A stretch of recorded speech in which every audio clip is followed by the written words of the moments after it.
Okay, అందరికీ నమస్తే మిత్రులారా. ముందుగా బీటీ న్యూస్కి స్వాగతం. మనం ప్రజెంట్ వచ్చేసి జూబ్లీస్లో ఉన్నాం.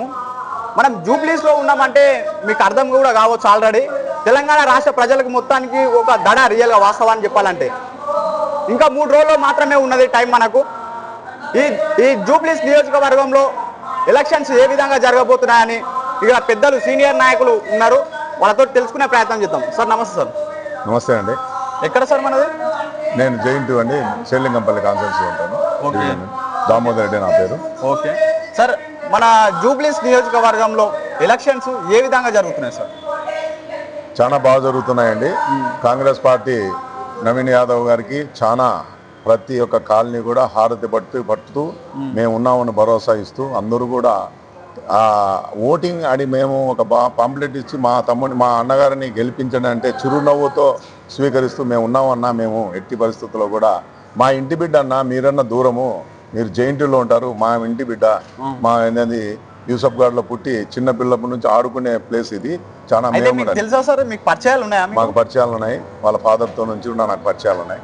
చిన్నశేష యాదవ్ గారు కూడా నాకు బాగా బెస్ట్ ఫ్రెండ్. అయితే వాస్తవానికి సార్, రియల్గా వాస్తవం మన జూబ్లీస్ ప్రజలందరూ ఏమనుకుంటున్నారు అంటే, మనం ఏ ఒక గల్లీకి పోయినా కానీ ఆ ప్రజలు మరి వేరే బీఆర్ఎస్ పార్టీ నాయకులు ఒక రౌడీ సీటర్ అని అంటున్నారు. దానికి ఎంతవరకు వాస్తవం సార్? ఏ పని చేసినా కూడా ఒక పని ఇది చేయాలి అనేటప్పుడు కార్యకర్తకు కూడా ఇది చేయాల్సిందే అనేటప్పుడు కూడా ఇది చేసే వ్యక్తి చిన్నశేష యాదవ్. అందుకు కాబట్టి గట్టిగా మాట్లాడతాడు, గట్టిగా నిలబడతాడు. కాబట్టి వాళ్ళు ఏంటంటే ఇప్పుడు ఒక చిన్న విషయం అండి, ఇప్పుడు బీఆర్ఎస్లో ఉండేటప్పుడు కూడా అప్పుడు కూడా ఆయనే కదా, ఇప్పుడు కూడా ఆయనే కదా కాంగ్రెస్లో ఉండేటప్పుడు. అప్పుడు మంచి, ఇప్పుడు ఏం చెడ్డ ఎట్లయితాడు? ఇది ఏమైనా కానీ పొలిటికల్గా ఫైట్ తప్ప వేరేది ఏమీ లేదు. ఏ విషయమైనా సరే ఎప్పుడైనా అందుబాటులో ఉండే వ్యక్తిని ఎంపిక చేసుకోవాలి. నేను చనిపోయిన వాళ్ళను నేను ఎక్కువగా ఫోకస్ చేయను, ఎందుకంటే ఎవరైనా కానీ ఏ పార్టీ అయినా చదివిచ్చేసేదానికి ముందుకు వస్తారు. కానీ ఇప్పుడు కాంగ్రెస్ పార్టీ రూలింగ్లో ఉంది, మంచి యువ నాయకుడు నవీన్ యాదవ్. ఎందుకంటే యూసఫ్గూడలో ప్రతిదీ కూడా ఆయన పైనుంచి ఏదో 26 ఫ్లోర్ నుంచి రాలా, బస్తీలో నుంచి వచ్చాడు. బస్తీ విషయాలు చాలా మందికి తెలియదు. అతనికి డోర్ టు డోర్, గల్లీ గల్లీ బాగా పరిచయం ఉండే వ్యక్తి. మేము ఉన్నామని భరోసా. ఇంకోటి ఏంటంటే, ఎవరైనా కానీ నేను బాగుండాలి, అందరం కలిసి బాగుండాలని కోరుకునే వాళ్ళలో మనము బాగుండాలి అని కోరుకునే మొదటి వ్యక్తి చిన్నశేష యాదవ్ కొడుకు నవీన్ యాదవ్. ప్రతిదీ కూడా పేరున అడుగుతున్నాడు. వాస్తవంగా నన్ను గెలిపియండి, ఏదైనా కానీ నేను అందుబాటులో ఉంటాను అనే వ్యక్తి ప్రతి ఒక్కరికి తెలుసు, కార్యకర్తగా తెలుసు, వాళ్ళ బస్తీ వాసులు కూడా తెలుసు. అయితే ఇంకోటి ఏంటంటే సార్, బీఆర్ఎస్ పార్టీ 10 సంవత్సరాలు అధికారంలో ఉండే కదా, మరి బీఆర్ఎస్ 10 సంవత్సరాలు అధికారంలో ఉన్నప్పుడు ఈ నియోజకవర్గానికి ఏం చేయలేదంటారా? యాక్చువల్గా జూబ్లీ హిల్స్ చేసింది అంటే వరకు కొంత పెద్ద రోడ్లు కొంతవరకు వేసిండొచ్చు. కానీ ఇక్కడ నేను 26 ఏళ్ళ నుంచి హైదరాబాద్లో ఉన్నా. జూబ్లీ హిల్స్ అంటే పెద్దగా గొప్పగా ఊహించుకున్నా. వాస్తవంగా ఈజ్ అ ఫ్యాక్ట్ మాట్లాడాలంటే బస్తీ 80% ఉంది. డ్రైనేజ్ అక్కడే ఉంది, డ్రైనేజీ కూడా ప్రాబ్లం ఉంది, రోడ్లు ప్రాబ్లం ఉన్నాయి. బస్తీలు పట్టించుకునేవాడే లేడు జూబ్లీ హిల్స్ యాక్చువల్గా. మిగతాది ఏదైనా కానీ ఇప్పుడు నేను కూడా అంటున్నా, నేను కూడా మామూలుగా కొన్ని విషయాలు తెలియవు. వాస్తవంగా నేను తెలుసు అంటా తెలియదు. నేను అతను ఇప్పుడు బస్తీలో తిరుగుతా అంటే అతను బస్తీ వాసి ఇది నాకు తెలుసు అమ్మా, నేను చేస్తాను, నేను ఏర్పాటు చేస్తాను, హారతలు ఇస్తున్నారండి. మాకు మామూలుగా ఉండేది ఏంటంటే, ఒక బ్యాలెట్ ఇచ్చినప్పుడు ఇది ఓటు వేయండి అమ్మా, పాంప్లెట్ ఇచ్చేటప్పుడు ఓటు వేయండి అనేటప్పుడు వాళ్ళ చిరునవ్వే మా ఓటుగా కనపడుతుంది. మేము ఉన్నాము, మీరు వెళ్ళండి అన్న, ఏ విషయం మేము ఈసారి మేము ఉండదు. ఇంకోటి ఏంటంటే, ఆయన ఒక అడిగాడు, అన్న మేము కుండలో అన్నం ఉంటేనే కదా వడ్డించేది, నా కుండలో అన్నం లేకుంటే వడ్డించలేం కదా, రూలింగ్ పార్టీ చేయాలనుకున్నా కూడా రూలింగ్ పార్టీ ఉండాలి కదా.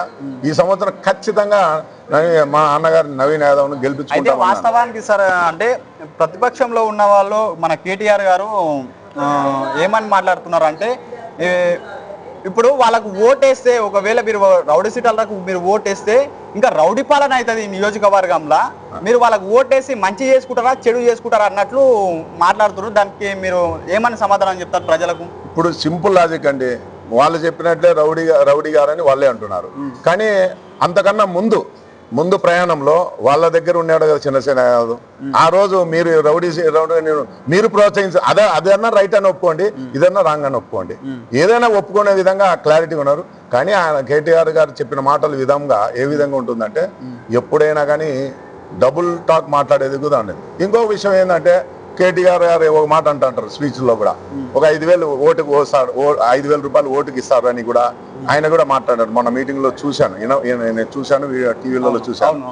ఏమన్నా మన కాంగ్రెస్ రాజభవన్ నుంచి ఆ పార్టీ నుంచి రిజిస్టర్ పోస్ట్ వచ్చిందా బీఆర్ఎస్ పార్టీలకి, ఏమన్నా మేము ఇస్తున్నాం ఇంత అని అనేది అనవసరం మాటలండి. ఎప్పుడైనా ఒక నాయకుడు, ఆయన కూడా మాజీ సీఎం కొడుకే కేటీఆర్ గారు, మేము ఆయన కూడా గౌరవంగా మాట్లాడాలి. ఎప్పుడైనా ఎవరైనా కానీ ఏదైనా బేసిక్ ఉన్నా కూడా ఏదైనా కానీ కూడా ఇప్పుడు అందుబాటులో ఉండే వ్యక్తి, రూలింగ్ పార్టీ ఏదన్నా చెయ్యాలనుకున్నా కూడా వయసు మన యువకుడు నవీన్ యాదవ్ గారు యువకుడు, ఎట్టి పరిస్థితుల్లో కూడా ఆయన రాత్రి 12 గంటలప్పుడు కూడా తలుపులు తడితే నేను ఉన్నాను భరోసా ఇచ్చే వ్యక్తి. ఏదైనా కానీ రౌడీ అనేది కాదు, రౌడీ అనే వాయిస్, ఇప్పుడు వాయిస్ గట్టిగా అనేది ఈ పని చేయాలి అనేటప్పుడు అందులో ఆ రోజు ముందు పార్టీలో వాళ్ళ పార్టీలో ఉన్నాడు కదా, ఆ రోజు ఎట్లా బాయా ఏదో ఒకటి ఏదో అది రైటా ఇది రాంగ్ అని చెప్పాలి, ఆయనే చెప్పాలి ఆయనకి. అయితే వాస్తవానికి సార్ ఏంటంటే ఇప్పుడు నవీన్ యాదవ్ అన్న యువత వాస్తవానికి ఈ నియోజకవర్గంలో యువత ఏ విధంగా సపోర్ట్ చేస్తుంది? 200% రైట్ అండి. ఏ సర్వీస్ అయినా కూడా ఇప్పుడు కేటీఆర్ వాళ్ళ వరకు మన గోపాల్ ఆయన కూడా ముందున్న ఎమ్మెల్యే మాజీ ఎమ్మెల్యే గారు కూడా గోపీనాథ్ అన్న కూడా ఆయన చనిపోయాడు, ఆయన గురించి ఏం మాట్లాడాలి. ఆయన సర్వీస్ చేసి ఒక గీత గీసిపోయాడు, ఒక గీత గీసాడు నా సర్వీస్ ఇదని. ఇంకొక ఛాన్స్ ఇస్తే ఆ గీత చిన్నదా పెద్దదా అనేది కూడా నవీన్ యాదవ్ గీస్తాడు.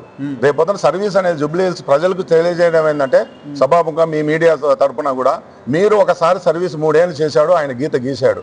ఈ సర్వీస్ మన నవీన్ యాదవ్ ఆ గీతకు చిన్నది ఉంటుందా పెద్దది ఉంటుందా సర్వీస్ అనేది ఒక్కసారి మీరు మనస్ఫూర్తిగా పెద్దలు దీవించి పంపండి అసెంబ్లీకి, మంచి మెజార్టీ ఇవ్వండి. ఆ రోజు సర్వీస్ చేయకపోతే నెక్స్ట్ 3 ఏళ్ళలోనే మీరే నిలపరు. ఆయన సర్వీస్ అనేది ఎజెండా అయిందంటే మంచి యువకుడు, మామూలుగా రూలింగ్ గవర్నమెంట్ ఉంది, చేసే అంత సత్తా ఉంది, దమ్మున్న నాయకుడు. ఏదైనా కానీ దయించి అందరూ కలిసి మంచి మెజార్టీతో గెలిపిస్తారని మేము డోర్ టు డోర్. చివరిగా మీరు ఈ జూబ్లీస్ ప్రజలకు, ఈ తెలంగాణ ప్రజల్లో మొత్తము ఇక్కడనే ఫోకస్ పెట్టారు, ఇక్కడనే ఇదే నియోజకవర్గంలో వెయిట్ చేసుకుంటున్నారు. వేరే వేరే నియోజకవర్గంలో నుంచి వేరే వేరే డిస్టిక్ నుంచి వచ్చి ప్రచారం చేస్తున్నారు. జూబ్లీస్ ప్రజలకు, యువతకు మీరు చివరిగా ఏమని చెప్పాలనుకుంటున్నారు? ఇప్పుడు ఏదైనా ఒకటండి, యువతకు ఎప్పుడైనా కానీ నవీన్ యాదవ్ వారిని గెలిపిస్తే మటుకు వాస్తవంగా కష్టం అనేది ఏదైనా కానీ ఎప్పుడైనా కానీ ఎక్కడైనా అపార్ట్మెంట్లో కానీ విల్లాలో కానీ పెరిగిన వ్యక్తి కాదు, బస్తీలో ఉండే పిల్లవాడు.